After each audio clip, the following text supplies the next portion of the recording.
What's going on, everyone? Alex Hormozi, CEO of Acquisition.com. We own a portfolio of companies. We help $3 to $10 million minimum companies scale to $30 million plus and beyond and scale and exit in 3 to 5 years. We believe that you should only have to get rich once if you do it the right way. And so that is what we are all about. If you're not in one of those categories, then this is for you, okay? This is one of the training on how to create offers that are going to increase your conversions, increase the likelihood that people are going to want to buy from you, and then increase your prices so that you have more profit left over. All right, so far, you can find the rest of these trainings at acquisition.com. We went through picking the right market. We went through charging what it's worth. We deconstructed value so we can understand how to deliver value in new and unique ways. We figured out all the problems that our prospects have. We listed out the solutions, and we figured out ways to provide the highest value solutions for the lowest price. And we're going to start with the just selling a handful of people at a very high price to really dial in our process. And then it goes to the next piece, all right, which is bonuses. All right, so how do we get people to say yes today, right? That's the thing, right? How do we get people to say yes today? And so bonuses are really important. Something that I've learned more and more over time is that the reason that infomercials work the way they do, where they say, hey, you can buy this knife for $19, but you also get 38 other knives for free, right? Is that if I said you can get 38 knives for $19, it will be perceived as less valuable than you get one knife for $19 and another 38 knives for free, right? And that's the thing, is that it's using human psychology, because what happens is there are two anchors that occur whenever you're making an offer, right? Their first anchor is a price anchor, right? Which is this is what you get for this much, right? The other variable is the this is what you get piece. And so both of those get associated. Now, if we've done some sort of presentation before this, we talked about their problems, we talked about their what they're going through, we match that with the solution that we're going to provide, then we have an anchor of the price that we're going to do it at and what we're going to get them. But here's the beauty of it, is that by presenting this first, they're already kind of thinking about it. They're on the edge, right? And the person who best taught me this was Jason Fladlien in one of his webinar trainings. The idea is that we want to stretch the prospect's mind from this anchor that they had on the value, because they're kind of thinking about it here, but now we're just going to stack and stack and stack and stack and stack, because in their mind they were justifying the price of what we originally presented to them at the first offer, right? And so the beauty of this is that if you're ever selling, right, what you can do rather than offering discounts to get people to act today is you can give one-time bonuses. So this way you don't have to discount your price, but you can still get people to act with urgency. So I'll show you urgency stuff in a second. But from a bonuses standpoint, you can say, hey, if you act today, I'll give you this. Fair enough? Hey, if you act today, I'll give you this and this. Fair enough? And so you can keep asking for the sale and continue to make concessions of giving them more and more things based on the problems that they might present with. And so you don't need to give them all of the bonuses. You just need to give them bonuses that your sales team is authorized to give, etc., to close more deals. All right. So let's dive into the bonuses section. So this will automatically make whatever you are presenting more valuable. So we're going to reorganize the pieces that we just went over, because we had that big list of solutions. We don't need to necessarily present all of those together at once. We may present pieces of it and then have the other pieces be bonuses that we'll deliver later as the need arises. So these things are coming with the purchase, but we're going to split them out to anchor value in a superior way to make it more compelling. All right. So here we go. So this is how you kind of think of it. So this is what you're currently offering in your mind, right? You probably have a current service that does all of this stuff, right? So instead, it's better to say this is the core thing, and then these are the additional things. So it looks the same, right? But it actually is perceived entirely differently. It feels like they're getting 5 things here rather than getting 1 thing here. And human minds are not very good at understanding the intangible, all right? And so they can count numbers pretty easily, and so this shows more value. There are a lot of bullets here that I'm going to cover. Don't worry, you don't have to read them all. I'll just go one by one, and we'll break through it. So the value of the bonuses should always eclipse the value of the core offer, all right? So psychologically, as you continue to add offers, it continues to expand the price to value discrepancy. Remember that price to value discrepancy. It also subconsciously communicates the core offer must be valuable, because if there are bonuses, then the main thing has to be more valuable than the bonuses, right? No, but you can use the psychological bias to make the offer seem wildly compelling. So if, for example, my bonuses obviously far exceed the value of the core thing, it will enhance the value of the core thing, because bonuses are supposed to be less valuable than the main thing. And so by them being more valuable, obviously the person thinks, well, I guess I must have misunderstood the first thing, because this must be more valuable than these other things because this was the core offer. And that's where you can use the psychological bias to increase the likelihood that someone buys, right? And so you can further enhance the value of your bonuses by adding scarcity and urgency to the bonus themselves, all right, which takes that technique and puts it on steroids, all right? So you can do bonuses with scarcity. So like Version 1 would be only people who buy up for, who sign up for XYZ program will have access to my bonus 1, 2, and 3 that are never for sale or available anywhere else except through this program, right? Another version of that would be like, I have 3 tickets left to my $5,000 virtual event. If you buy this program, you can get one of the last 3 tickets as a bonus. I've got this $5,000 ticket. It's anchored against a $1,000 product. Holy cow, this is a steal. I'm going to do it, right? And then that's a bonus with scarcity. Scarcity is a limited number of units. Urgency is a limited number of time. It's different. That's what people mess up. And I'll get into more of that in one of the next videos. But bonuses with urgency. You say, hey, if you buy today, I'll add the bonus in that normally costs $1,000 for free. And I'll do that because I want to reward action takers, right? You could also say, hey, with Hope, you can see the subtle differences. Oh, sorry, that's me saying. You can see the subtle differences between the first 2 examples, all right? The first 2 were not constrained by time. The last one is constrained by time, all right? They state that if you buy the program, you're going to get these things that you wouldn't normally be able to, okay? Unfortunately, I can't do each of these one at a time, but I will break these down independently for you. So bonuses, you always want to offer them. You can use bulleted bundle that we came up with at the end of section 3, what we just talked about. You want to give them a special name that has a benefit in the title. So when I said, how to grocery shop quickly so you spend less than you currently are. So you want to have the benefit of what this thing is solving in the title. You need to tell them what it is, but you need to tell the problem it solves. All right. So you want to tell them how it relates to their issue, what it is, what it's going to do for them, and how specifically improve their lives and their experience. Is it going to make it faster? Is it going to make their lives easier? Is there going to be less effort and sacrifice? Remember, this is talking about in terms of the value equation. All right. Providing some proof. So this can be a stat, it can be a past client or a personal experience to prove that this thing is valuable. All right. So this is this is a little bit more in a pitching concept, but you can also say this anecdotally as you're talking, right? So if you're selling someone, you say, hey, people who use this end up getting an extra YZ on their conversions if I were selling a B2B product. And so these are some of the stats that like my sales team would have to know when they're presenting an extra bonus when they're trying to sell something, all right, in one of our companies. The next is you want to paint a vivid image of what it's like, assuming that they've already made the decision and have already experienced the results. All right, so you're telling them what it's going to be like when you're communicating bonuses once they're using the bonus, right? They already have used it and they're already experiencing the result. All right, and you always want to make sure you ascribe a price tag to it and justify that price. Right? So you really want to sell the bonuses that come along with it. Otherwise, they're not valuable. And this is one of the big mistakes I see a lot of people make is they don't talk about what their life is going to be like. They don't talk about this in terms of the value equation. They don't sell the person on why they're giving away this free thing. They're just like, oh yeah, here's this other thing that I'll give you for free too. But we want to really tell them why it's valuable, right?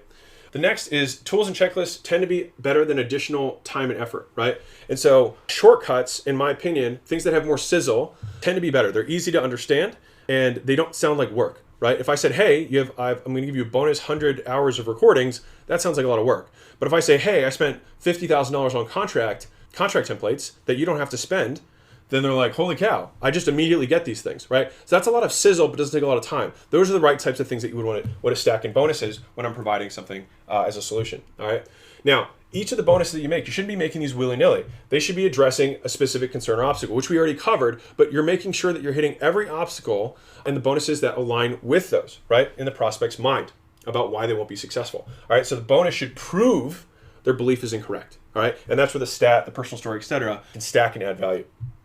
And then this can also be what they would logically realize that they would need next, all right? So if we're thinking about the bonus, right, some bonuses are going to solve their existing problem. Some bonuses are going to solve problems that they are going to encounter once they are successful.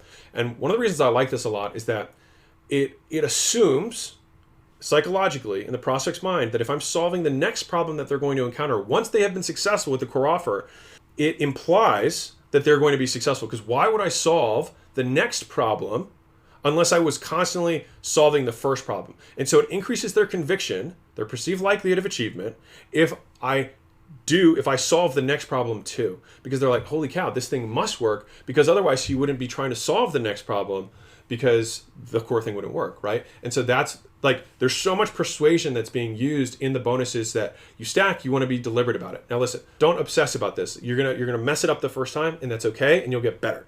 All right. But these are the things that I think through when I'm thinking about bonuses. All right.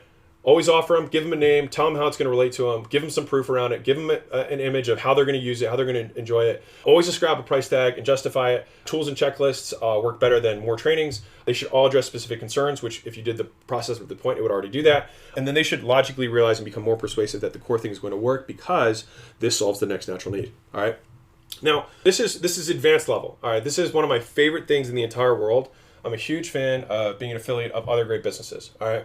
So people, believe it or not, so if I'm a chiropractor or whatever, People will give you their product for free for making an introduction to a new customer. Even better, they'll pay you to give away their products. Think about that. People will pay you to give away their products. Now, here's where this gets really cool. All right. So this is how I like to think about it in terms of bonus mastery. All right. So obviously all the things that we talked about earlier, those could be all things that you've already made and you've decided on providing, right? But if you want to use other people's products, you can actually bundle those into your core offering. So imagine this. Imagine I'm selling $1,000 back relief, program at my chiropractic, clinic. But inside of that, I provide free massage services to 3 different massage parlors. I give a whole bunch of orthotics discounts to different products. I give a whole bunch of bands discounts.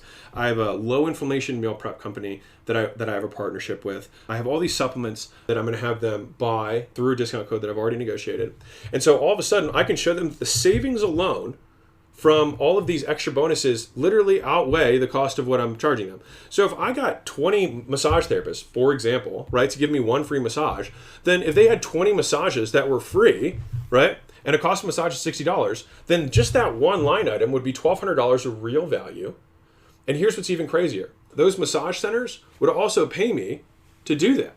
And so I can make more money, not just from my customer, but from the places I'm referring them out to, and provide more value to the customer. It's a win-win-win. And that's why I love this stuff so much. Okay, so there's 4 levels of mastery to this process. The first is just giving other people's products away, which you can just start there and that's fine.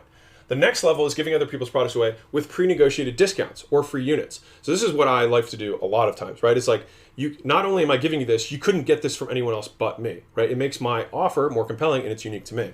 The third is getting other people's products, pre-negotiated discounts, and getting paid for it, right? So now it's like, not only am I giving you something that you could never get anywhere else and a discount that you'll never get, I'm also getting paid from that other business. Now, the bigger you get, the bigger your clientele get, the more negotiating power you have. And this is one of the most important things to remember is that you have the entire buying power of every client you currently have, A, and B, all of your future clients from now until the end of time. And so that's a major leverage point when you're making negotiations with another business. And so you're like, hey, I sign up 20 clients a month.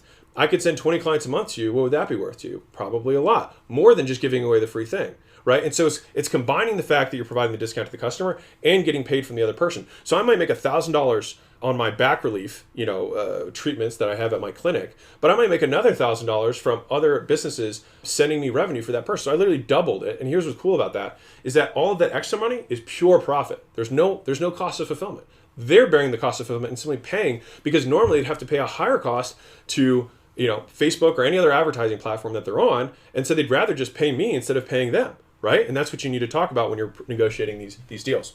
The fourth level here is other people's products, all right, with pre-negotiated rates and exclusive featured licenses, all right? So here's what's key. So this is like the most ninja level. You get other people's products for less that they give something exclusive or exclusive features that no one else gets, right? And you get paid affiliate commissions for doing that. All right. That is like level 1000. All right. On this. And so this is just a case study that I did. So this is a coaching business. These are literally the things that we offer in one of our core bundles.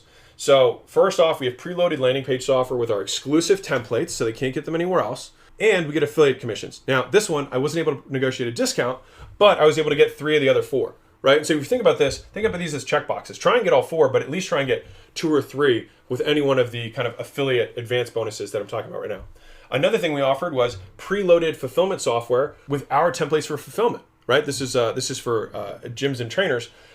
We give them all the communications, all the meal plans, all the stuff already preloaded into fulfillment software. So they didn't have to make anything. They literally just had it. And not only did they just have the materials, because that would be like level 1 bonus, but they're already pre-set up to be fulfilled with new customers. So as soon as the customer gets added in, they already get all this stuff automatically and the coach has to do less work. Remember, time, effort, sacrifice, we decreased all of those and they can't get them from anywhere else. All right. So we got affiliate commissions. We didn't get a discount on that one.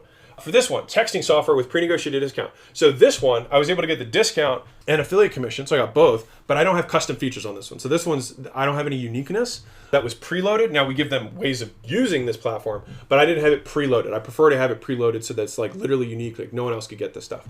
The fourth example is messaging product. So this is for social DM. So we have another product. It's a software product that provides messaging with custom features that are only available to our clients. We get affiliate commissions for making the introduction, and they end up saving probably $1,000 plus per month by using this, right? Huge value. And then on top of that, pre-negotiated financing terms. So this is something that I did. I had all of these businesses that work with us, right? And so I go to banks and I say, hey, I have all of this revenue and I want to send it your way. All right. So so what we did was I said, hey, these are the packages that I want our businesses to be able to sell. These are the price points. These are the terms. What rate and approval amounts can you do for all of these businesses, right? And so as a result of that, our clients are able to get speedier approvals for financing for their clients, right, with pre-approved amounts and packages. Now, on top of that, we have an affiliate commission that doesn't affect them at all. So they couldn't get, it doesn't penalize them. We just get paid from that company. And one of the beautiful things that I like about using other people's businesses instead of trying to build this business on your own is that you have the flexibility of always making sure that you're serving your clients the best, right? So if for some reason, a new texting software comes out and it's better, I'm not beholden to this company. If anything, I can go to this company and say, hey, you need to fix these features or we're all going to leave, right? And so it gives me a ton of leverage to provide more value to my existing clientele without incurring the costs, right? And so it gives me ultimate flexibility. And the beauty is that from each of these products for the coaching business, right, we get paid on all of them, right? And so I've made millions of dollars that's pure profit from simply making introductions to products that I probably would already have made introductions to anyways. Many of your clients are using things as a result of working with you. They're using other products and services as a result of the decision of working together, right? I'm using weight loss as a simple example because everyone understands it. If someone signed up at a facility with a trainer, for example, they're going to probably look at buying apparel. They're going to look at buying gloves to not get calluses. They're going to look at buying supplements. They're going to look at downloading apps. They're going to look at meal prep services. They're going to look at all these other things as a result of purchasing this decision with you. And many times they're often asking you what they should get.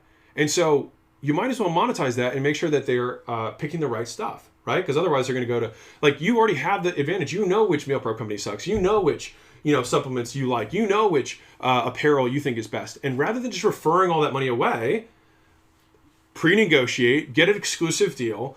They get a discount, you get paid, and you're going to use that to enhance the value of the thing that you're offering. All right. And so these are the types of things. This is advanced level bonuses, but I think these are so key and important that it was worth bringing up because I think they're so awesome. Okay.